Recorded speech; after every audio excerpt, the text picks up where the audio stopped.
कहीं भी थोड़ा बहुत भी झगड़ा झांटी हुआ तो चला दो साला। झारखंड का आदिवासी तो शुरुआत दौर से ही पिसाते आया है। Drugs, smack, brown sugar, injection, क्या क्या नया नया तरह। नमस्कार, सोशल संवाद में आपका स्वागत है। मैं हूं आशुतोष कुमार रंजन। आज हमारे साथ भाजपा के रमेश हांसदा जी हैं और इनसे हम जानेंगे कि झारखंड में जिस तरह से अपराध का बोलबाला है और अभी नया प्रचलन आ रहा है चापर का, इनसे पूछेंगे कि क्या ये सारा मामला क्या है। सर, सोशल संवाद में आपका स्वागत है। जो अभी नया ट्रेड आ रहा है चापर का, तो इसमें आप क्या कहना चाहेंगे? चापर का ट्रेड तो बहुत ही गंदा और जिस तरीके से विभत्स मामला देखने में आ रहा है, और ये पूरी तरह जुड़ा हुआ नशा से। जो भी नशेड़ी टाइप के जो क्रिमिनल्स हैं कम उम्र के, वो लोग इस तरह का कारनामा को अंजाम दे रहे हैं। बहुत इजी वे में चापर अवेलेबल हो जा रहा है। कहीं भी थोड़ा बहुत भी झगड़ा झांटी हुआ तो चला दो साला, जो होगा देखा जाएगा। इसका बड़ा भुगतभोगी मैं व्यक्तिगत रूप से भी इससे आहत हूँ, इसलिए कि मेरा एक शिष्य सूरज सिंह जो 1 साल पहले वो पहला मैंने विक्टिम बना था इस पर, और पूरी तरह उसको चापर से मारा गया था। युवा मोर्चा का जमशेदपुर महामंत्री था, बहुत ही अच्छा लड़का था। छोटे से विवाद को लेकर के उनको चापर से मार दिया गया। उनकी हत्या मैंने कुछ दिन के बाद वो TMH उनकी डेथ हुई। अब पुनः हम देख रहे हैं कि बराबर इस तरह की घटनाएं घट रही है। ये निसंदेह बहुत आज का युवा वर्ग पता नहीं किस ओर जा रहा है। ये प्रशासनिक मामले में भी चिंता का विषय है और सामाजिक मामले में भी चिंता का विषय है कि कब कौन लड़का नशा के चपेट में आकर के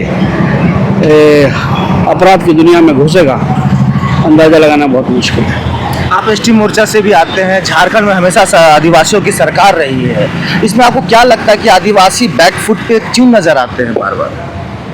किस तरह का बैकफुट आपका कहना है? जैसे परिसीमन की बात हो जाए, चाहे डिलिस्टिंग की बात हो जाए, तो इसमें आप क्या कहना चाहेंगे? देखिए, आदिवासी, झारखंड का आदिवासी तो शुरुआत दौर से ही पिसाते आया है, पिसते रहा है आज़ादी से पहले से भी। और झारखंड की आबादी या आदिवासी जैसे बाबा तिलका माझी से लेकर सिद्धू कान्हू बिरसा मुंडा तक, इवन जयपाल सिंह मुंडा असल के गुरुजी तक, लड़ाई लड़ाई लड़ाई और लड़ाई तो है।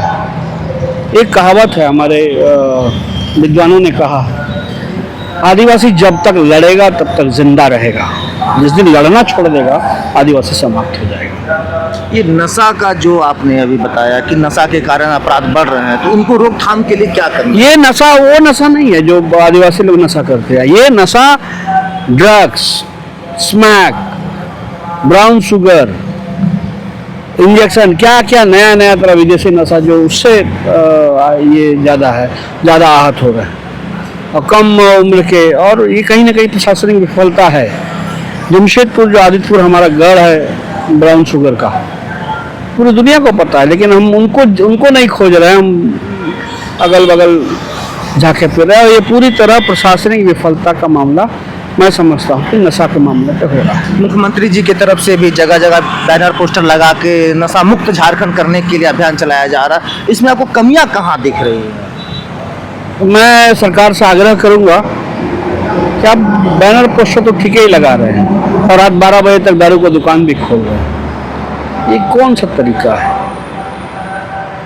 आप एक तरफ आप उसको आग भी लगा रहे हैं और दूसरी तरफ आप प्रशासन में ढीला भी छोड़े हुए हैं, तो इससे नशा खत्म नहीं है। रेवेन्यू के नाम पे हम आज जो घटना जमशेदपुर में घटी है, कहीं ना कहीं रात 11-12 बजे तक बार का खुला रहना क्या मतलब है?